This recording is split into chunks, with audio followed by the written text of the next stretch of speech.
Hello friend, SP education में आपका हार्दिक स्वागत है।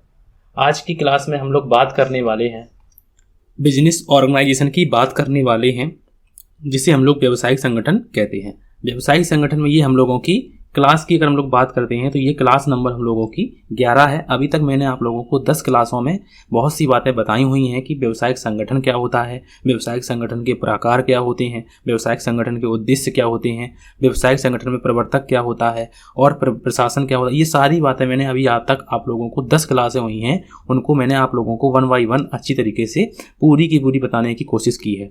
अगर आप लोगों ने नहीं देखी हैं तो आप लोग ज़रूर देखिए, क्योंकि आप लोगों के एग्ज़ाम में जो क्वेश्चन पूछे गए हैं वो भी मैंने क्वेश्चन आप लोगों को दिखाए हैं साथ ही साथ में, और मैंने बताए हुए हैं कि इस प्रकार से क्वेश्चन पूछे गए हैं। तो फर्स्ट सेमेस्टर की ये क्लास रहने वाली है, तो फर्स्ट सेमेस्टर में जो भी स्टूडेंट हैं वो अपनी क्लासों को देख सकते हैं, और अगर शेयर करना चाहते हैं तो शेयर भी कर सकते हैं, क्योंकि आपकी मान लो मैं फ्री पढ़ाता हूँ आप लोगों को, तो बहुत से बच्चे ऐसे भी होंगे जो उनके पास पैसे नहीं होते हैं, तो वो अपनी क्लासों को अच्छी तरीके से यहाँ से भी देख सकते हैं। मैंने आप लोगों को अगर हम बात करते हैं तो मैंने आप लोगों को व्यावसायिक संगठन की क्लासें भी आप लोगों की सुचारू रूप से चालू हैं। व्यावसायिक संगठन की क्लासें ये तो चल ही रही हैं, प्लस मैंने आप लोगों को व्यावसायिक संप्रेषण की क्लासें भी आप लोगों की 2 क्लासें हो चुकी हैं उसमें, लेकिन उसमें और भी क्लासें होनी हैं, वो भी मैं आप लोगों को कराऊंगा।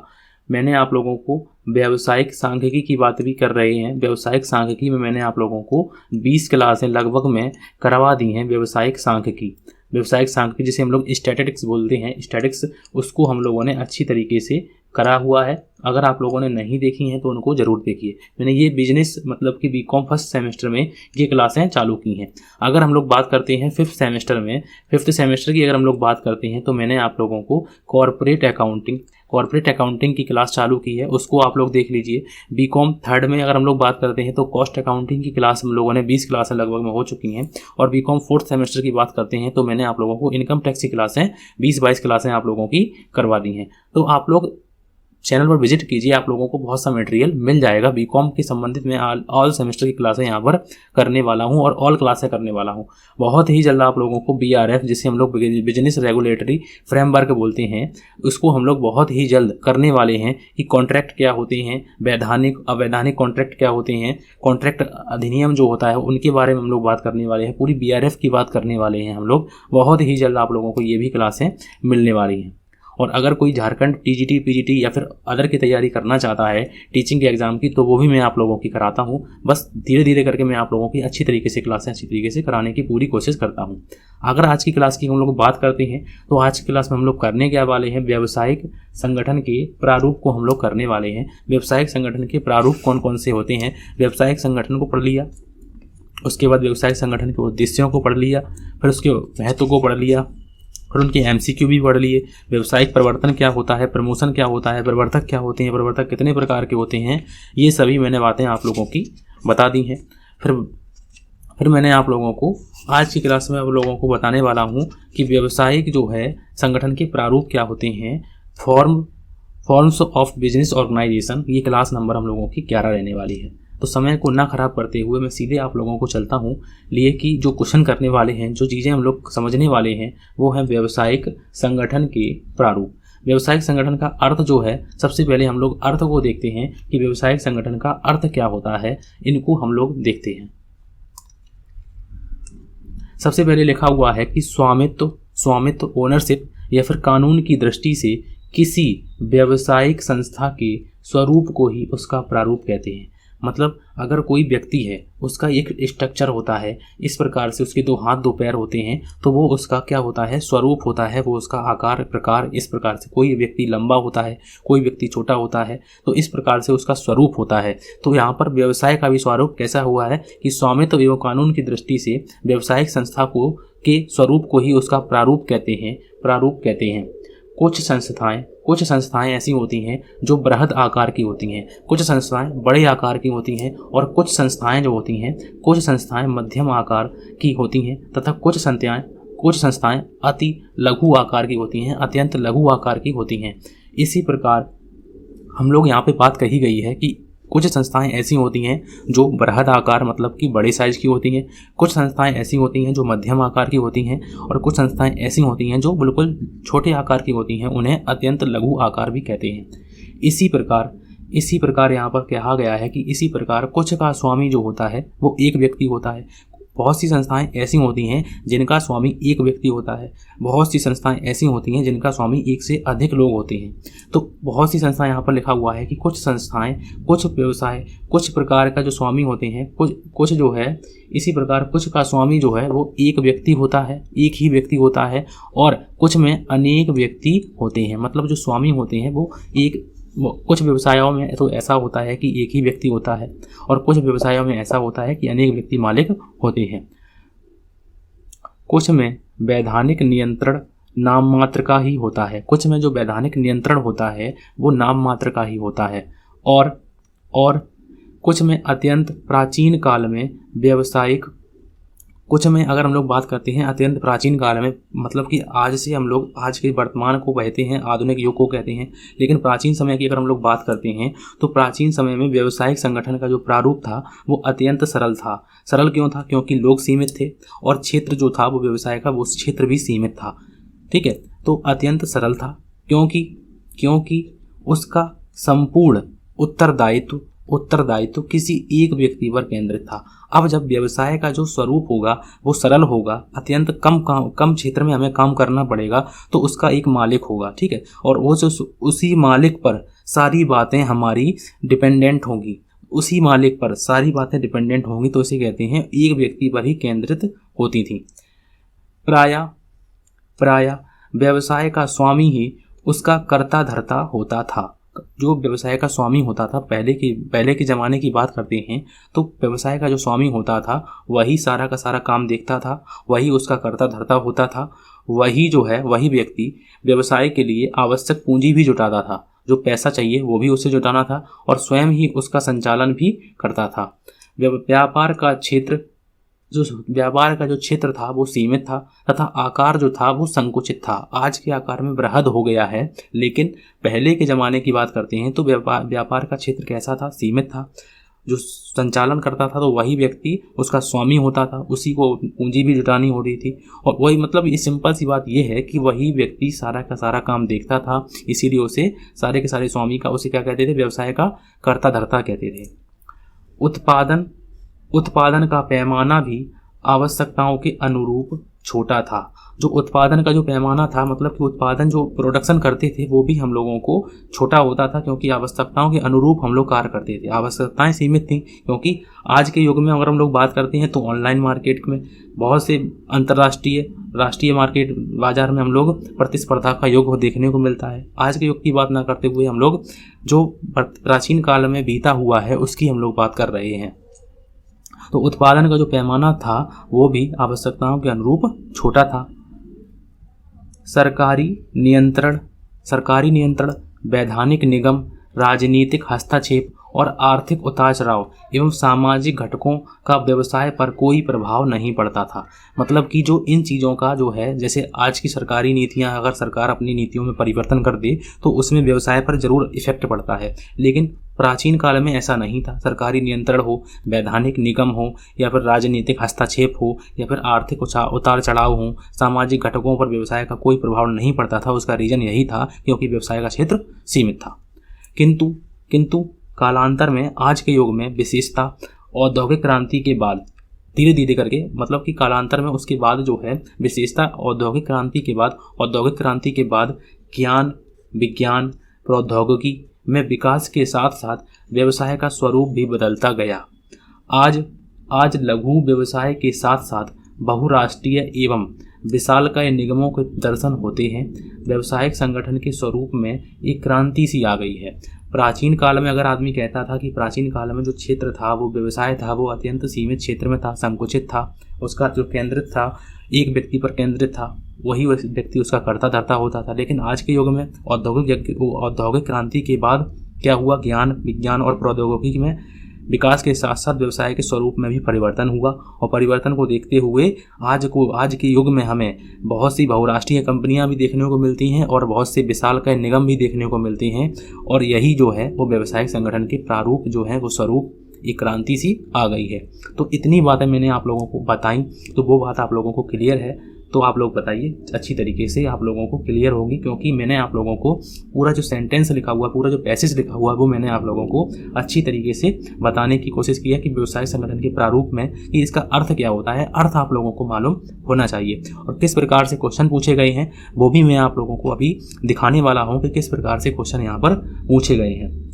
क्योंकि यहाँ से क्वेश्चन ऐसे समझ लीजिए आप लोग कि इस चैप्टर से कम 20 नंबर का क्वेश्चन पूछा गया है। 20 नंबर के क्वेश्चन पेपर में बहुत होते हैं कि 100 नंबर 75 नंबर का अगर आप लोगों का पेपर होता है और उसमें से आप लोगों से 20 नंबर का एक ही चैप्टर से पूछा जाता है, तो आप लोग समझ जाइए कि कितना पूछा गया है। लगभग में आप लोगों को अगर इस चैप्टर को अगर हम लोग डिवाइड करते हैं तो ये बहुत बड़ा चैप्टर है, लेकिन इसको अगर हम लोग मर्ज करते हैं तो 4-5 चैप्टर इसमें मिल जाते हैं। तो हो सकता है आप लोगों की क्लास भी इसमें बड़ी हो, क्योंकि हम लोगों को किस प्रकार से पढ़ना है वो मैं अभी आप लोगों को बताऊंगा। तो इतना बताइए कि आप लोगों को इतनी बात क्लियर है कि व्यवसाय का जो स्वामित्व है, व्यवसाय का जो अर्थ है वो आप लोगों को क्लियर है। अब क्लियर होने के बाद हम लोग क्या देखने वाले हैं कि व्यावसायिक संगठन के प्रारूप, व्यावसायिक संगठन के क्या प्रारूप हैं उनको हम लोग देखने वाले हैं। तो व्यावसायिक संगठन के प्रारूप की हम लोग बात करने वाले हैं कि व्यावसायिक संगठन के क्या क्या प्रारूप होते हैं। तो उनमें हम लोग देखते हैं कि आज के युग में या वर्तमान युग में व्यावसायिक संगठन के अनेक प्रारूप देखने को मिलते हैं। आज चूंकि सरकार भी व्यवसायी के रूप में मैदान में उतर आई है, मतलब सरकार भी जो है वो एक व्यवसायी के रूप में मैदान में उतर आई है, क्योंकि उसको भी व्यवसाय करना है और अधिक लाभ कमाना है। अतः समस्त व्यावसायिक संगठन को दो क्षेत्रों में विभक्त किया जाता है। और वो क्षेत्र कौन से होते हैं तो उन्हें बोलते हैं निजी स्वामित्व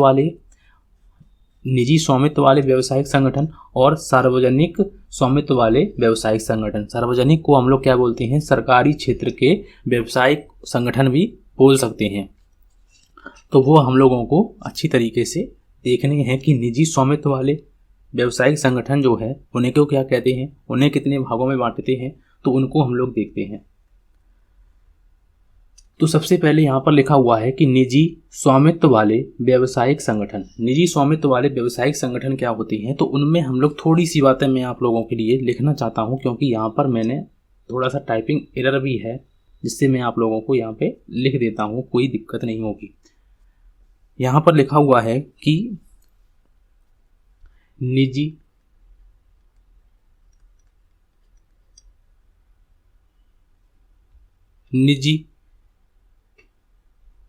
स्वामित्व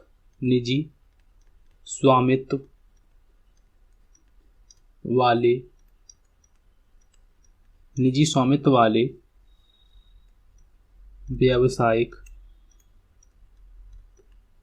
व्यावसायिक संगठन को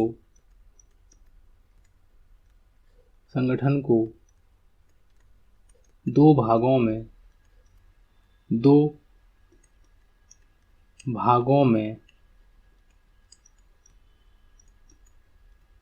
बांटा जाता है। अब वो दो भाग कौन कौन से हैं उनकी बात अगर हम लोग करना चाहते हैं तो वो दो भाग जो हैं पहले नंबर पर है। अगर हम लोग पहले नंबर की बात करते हैं तो उसे बोलते हैं निर्गमित क्षेत्र।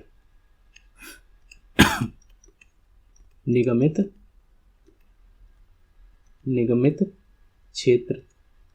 और दूसरा जो भाग है उसे क्या बोलते हैं, तो उसे बोलते हैं अनिगमित क्षेत्र, और एक को बोलते हैं निगमित क्षेत्र।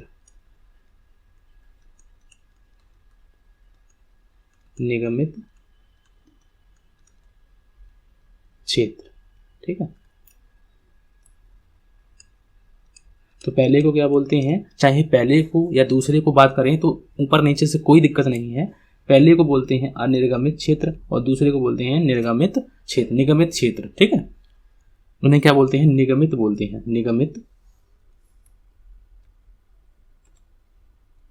निगमित क्षेत्र।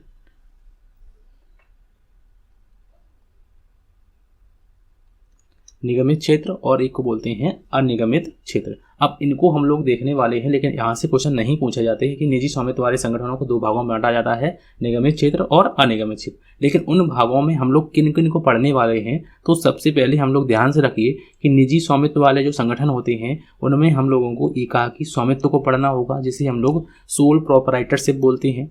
दूसरे नंबर पे हम लोगों को पढ़ना होगा साझेदारी, जिसे हम लोग पार्टनरशिप बोलते हैं। संयुक्त हिंदू परिवार व्यवसाय को पढ़ना होगा, जिसे हम लोग ज्वाइंट फैमिली बोलते हैं, ठीक है। और दूसरा है हम लोगों का संयुक्त पूंजी वाली कंपनी, जिसे ज्वाइंट कंपनी भी बोलते हैं, और सहकारी संस्था जिसे कोऑपरेटिव सोसाइटी कहते हैं। तो इनको हम लोगों को एक एक करके एक एक चैप्टर में हम लोगों ने डिवाइड कर रखे हैं। इनको हम लोगों को पढ़ना होगा कि एकाकी व्यवसाय से हम क्या समझते हैं, इसमें एक व्यक्ति मालिक होता है, इसके क्या गुण हैं, इसके क्या दोष हैं, इनको देखना होगा। साझेदारी किस प्रकार से होती है, साझेदारी कितने प्रकार की होती है, इसमें साझेदार जो होता है उसके क्या कर्तव्य होते हैं, उसके क्या कार्य होते हैं, इन सभी बातों को हम लोगों को नेक्स्ट चैप्टर में पढ़ना होगा। तीसरा जो चैप्टर रहेगा इसमें संयुक्त हिंदू परिवार रहेगा, इससे क्या समझते हैं हम लोग। और सबसे महत्वपूर्ण जो है आप लोगों का वो है एक ये, और एक ये आप लोगों का महत्वपूर्ण होने वाला है कि सहकारी संस्था में हम लोग क्या क्या पढ़ने वाले हैं, संयुक्त पूंजी वाली कंपनी में हम लोग क्या क्या पढ़ने वाले हैं, कंपनी कैसे बनाई जाती है, समामेलन किस प्रकार से होता है, कंपनी का समापन किस प्रकार से होता है। तो इन सभी बातों की हम लोगों को ध्यान से चर्चा करनी होगी। तो हम लोगों को ये चैप्टर जो हैं वो हम लोगों को अलग से पढ़ने होंगे। तो हम लोग जब अगली क्लास में आएंगे ना, तो आप लोगों को बहुत सी चीज़ें आप लोगों की करवानी है, क्योंकि ये जो चैप्टर है ये आप लोगों का बड़ा रहने वाला है। उसके बाद इनकी बात हम लोग करने के बाद फिर हम लोग सरकारी क्षेत्र के उपक्रमों की बात करने वाले हैं, क्योंकि हम लोगों ने अभी देखिए यहाँ पे ध्यान से देखिए कि हम लोगों ने निजी स्वामित्व वाले संगठनों की बात की, तो ये निजी वाले हैं, और सार्वजनिक क्षेत्र वाले जो उपक्रम हैं उनकी बात भी हम लोग करते हैं। तो उसमें जो है विभागीय उपक्रम, जैसे रेलवे की बात करेंगे, विभागीय उपक्रम कौन से हैं, रेलवे हो गया, तो उसकी बात हम लोग करने वाले हैं। मंडल परिषद की बात करेंगे, तो मंडल परिषद में जैसे विद्युत मंडल हो गया, उनकी बात हम लोग करने वाले हैं। वैधानिक निगम में हम लोग कौन कौन सी बात करने वाले हैं, जैसे जीवन बीमा निगम हो गया, इनकी बात हम लोग करने वाले हैं। सरकारी कंपनी में कौन सी कंपनी, जैसे हिंदुस्तान मशीन टूल्स कंपनी, तो इनमें मैंने एग्जाम्पल भी लिख दिए हैं कि इस प्रकार से हम लोग इनकी बात करने वाले हैं। लेकिन सरकारी जो है, सरकारी क्षेत्र के जो व्यावसायिक संगठन हैं उनको हम लोग 4 भागों में बांटा गया है कि विभागीय उपक्रम, मंडल परिषद, वैधानिक निगम और सरकारी कंपनियां। तो इनको हम लोग अच्छी तरीके से पढ़ने वाले हैं। अगर हम लोग क्वेश्चन भी पूछते हैं तो किस प्रकार से क्वेश्चन पूछे गए हैं प्रीवियस पेपर में, तो सबसे पहले क्वेश्चन नंबर डी देखिए आप लोग ध्यान से, और ये पेपर का कोड भी लिखा हुआ है, क्योंकि यहाँ पे देखिए कि पेपर कोड लिखा हुआ है। अगर हम लोग इसकी बात करते हैं, सबसे पहले देखिए कि व्यावसायिक संगठन के विभिन्न प्रारूपों का संक्षेप में आप लोगों को वर्णन करना है, और ये क्वेश्चन जो है वो 5 नंबर का आप लोगों का आने वाला है। तो ये क्वेश्चन जो है देखिए पुराने वाले में मैंने आप लोगों को बताया हुआ था कि ये क्वेश्चन जो है प्रीवियस ईयर के हैं, और प्रीवियस ईयर में ये पेपर नंबर लिखा हुआ है और ये 5 नंबर का क्वेश्चन दिया गया था। और इसको अगर इंग्लिश में पढ़ना था तो हम लोग बोल सकते हैं describe in brief the different forms of business organization, मतलब कि विभिन्न प्रकार के व्यवसायिक संगठन के प्रारूपों की चर्चा करनी है हम लोगों को। 5 नंबर में ये क्वेश्चन पूछा गया था। और अगर हम लोग बात करते हैं तो यहाँ पर देखिए कि एक और क्वेश्चन है नेक्स्ट चैप्टर से कि एकाकी व्यापार से आप क्या समझते हैं। अब एकाकी व्यापार जो है वो व्यावसायिक संगठन के प्रारूपों में ही मैंने आप लोगों को बताया हुआ है कि एकाकी व्यापार सबसे पहला जो है वो एकाकी स्वामित्व है निजी वाले का। तो यहाँ पे भी एक 5 नंबर का क्वेश्चन आप लोगों से पूछा गया था, तो ये भी आप लोगों का एक 5 नंबर का क्वेश्चन पूछा गया है। उसके बाद नेक्स्ट यहाँ पर पूछा गया है क्वेश्चन नंबर एफ में पूछा गया है कि साझेदारी तथा संयुक्त हिंदू परिवार व्यवसाय में अंतर कीजिए। अंतर तभी आप कर पाएंगे जब आप लोगों को साझेदारी के बारे में मालूम होगा और संयुक्त हिंदू परिवार के बारे में मालूम होगा। तो नेक्स्ट जो टॉपिक है, नेक्स्ट अगर हम लोग टॉपिक की बात करते हैं तो ये टॉपिक और ये टॉपिक से भी हम लोगों से अंतर पूछ लिया गया है। उसके बाद हम लोगों की बात करते हैं तो ये 3 क्वेश्चन मैंने अभी आप लोगों को यहाँ पर दिखाए हैं। जो 3 क्वेश्चन अगर हम लोग इनकी बात करते हैं, अगर हम लोग यहाँ पर 3 क्वेश्चनों की बात करते हैं तो व्यवसायिक संगठन के विभिन्न प्रारूपों को पूछा गया है हमसे। उसके बाद एकाकी व्यापार से आप क्या समझते हैं, इससे क्वेश्चन पूछे गए हैं कि what do you understand by ये सोल ट्रेडिंग या सोल प्रोप्राइटरशिप से आप क्या समझते हैं। उसके बाद हम लोगों से पूछा गया है कि डिफरेंस बिटवीन पार्टनरशिप एंड संयुक्त हिंदू परिवार, जैसे जॉइंट हिंदू फैमिली बोलते हैं, इसके बीच में हम लोगों से अंतर पूछा गया। ये भी हम लोगों से कितने नंबर का क्वेश्चन है कि 5 नंबर का क्वेश्चन पूछा गया है। तो आप लोग एक ही देख लीजिए, कम से कम एक चैप्टर से कम अच्छा चैप्टर लिखा हुआ है, कम से कम 15 से 20 नंबर का यहाँ से क्वेश्चन पूछा जाता है। और संयुक्त जैसे मान लो कंपनी की बात हम लोग करते हैं तो कंपनी से भी हम लोगों से क्वेश्चन पूछा जाएगा, ये बात निश्चित है। तो आप लोग ध्यान से अपने एग्ज़ाम की तैयारी को ध्यान में रखते हुए अच्छी तरीके से क्लासों को कीजिए, और जो भी क्लासें आप लोगों ने नहीं की हुई हैं प्रीवियस, उनको भी आप लोग साथ ही साथ में करते रहिए। तो मैंने आप लोगों को आज छोटी क्लास है आप लोगों की, लेकिन मैंने आप लोगों को काम की क्लास बताई हुई है कि व्यवसायिक संगठन के विभिन्न प्रारूपों को मैंने आप लोगों को तो नहीं बताया खैर, लेकिन हम लोगों ने इतनी जरूर चर्चा कर ली है कि निजी स्वामित्व के उपक्रम जो होते हैं उनको क्या होते हैं नेक्स्ट क्लास में हम लोग पढ़ने वाले हैं। अगर हम लोग पढ़ेंगे तो नेक्स्ट क्लास में क्या क्या पढ़ेंगे, सबसे पहले हम लोग पढ़ेंगे जो है व्यवसायिक संगठन की। अगर हम लोग नेक्स्ट क्लास में पढ़ने वाले हैं तो हम लोग पढ़ने क्या क्या वाले हैं कि व्यवसायिक संगठन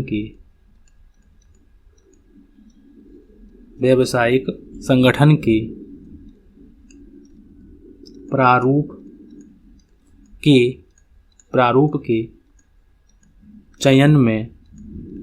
के चयन में निर्णायक घटक की बात हम लोग करने वाले हैं कि जो निर्णायक घटक हैं उनकी बात हम लोग करने वाले हैं। तो इनको आप लोग ध्यान से कर लीजिएगा, क्योंकि यहाँ से भी क्वेश्चन पूछे जाते हैं। ये क्वेश्चन मैं आप लोगों को ध्यान से अगली क्लास में कराने वाला हूँ, और साथ ही में मैं आप लोगों को उसी क्लास में एकाकी स्वामित्व के बारे में भी मैं आप लोगों को बताऊंगा, जिसे सोल ट्रेडिंग बोलते हैं। इसकी भी मैं आप लोगों को अगली क्लास में बात करने वाला हूं। आज की क्लास थोड़ी छोटी है, लेकिन आप लोगों के काम की है, आप लोग ज़रूर देखिए। और जो भी क्लासें मैंने आप लोगों की कराई हैं उनको भी देखिए, और अगर वीडियो अच्छा लगता है तो लाइक ज़रूर कीजिए आप लोग। मैं आप लोगों के लिए ऐसे ही आगे और भी वीडियो बनाता रहूँगा। बस आप लोगों से थोड़ा सा सपोर्ट चाहिए। अगर SB एजुकेशन चैनल पसंद आता है तो इसको सब्सक्राइब भी कीजिए। तो आज की क्लास के लिए थैंक यू फॉर वॉचिंग।